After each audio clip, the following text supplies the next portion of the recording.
Bill, we come back to the studio. We're on Thursdays. We always talk with someone from the medical community. Today, Dr. Michelle Fillion, a surgical oncologist with New Hanover Regional Medical Center's Zimmer Cancer Center. You'll never know this at home. She smells fantastic. I've already told that. All right, so we wanted to talk this morning. We're going to talk about breast cancer, but we were talking off camera. There are some new things that we want to hit on right away. Yes, importantly, this really comes down to screening. So there are some changes in the recommendations for screening. American Cancer Society has now changed their recommendation. Instead of necessarily everybody starting at the age of 40, they've pushed it to the age of 45. Okay. However, it leaves some give room for the women that are between 40 and 44 to really talk with their physician and assess their risk factors, because there's still also the American College of Gynecology and Oncology that has really focus on doing screening at age 40 as well. So there still is some give room, but there has been some changes in the screening recommendations. With a pushback like that, is it because there have been so many advancements now with the research for breast cancer? There is, and what we're getting better at diagnosing and better at treating, and that we're finding that sometimes we're almost over-diagnosing the breast cancer, some very small breast cancers that may not have any clinical significance down the line in regards to survivability.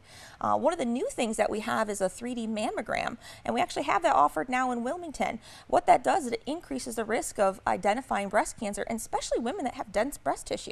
As far as the indicators, if there's a woman at home that maybe has done the self-exam, maybe has felt something that they think is a lump, how quickly do they need to act? I mean, obviously, it's not something that you want to sit back, we'll take care of this in a year's time. No, as soon as you notice something that's just different, hasn't been there before, it's different, doesn't feel quite right, call your primary care doctor, get a mammogram. That's the biggest thing that can be done. They may call you back to additional mammogram images and ultrasounds, but that's the very first step of getting early detection of breast cancer. One thing I wanted to ask you, and it wasn't on the talking points, but I trust you here.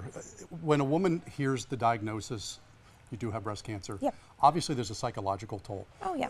At the hospital at New Hanover, how are you equipped to handle and helping women get through this? Well, it is a very trying time, and it's one of those cancers that really just strikes home to women. It really affects the femininity, and it's a gut-wrenching diagnosis, probably more than any of the other cancer diagnoses that we have.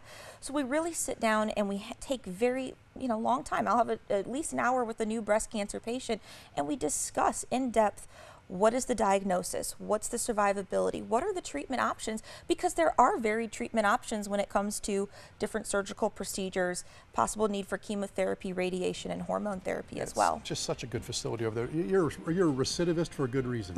Such a good guest. We're back with more after this.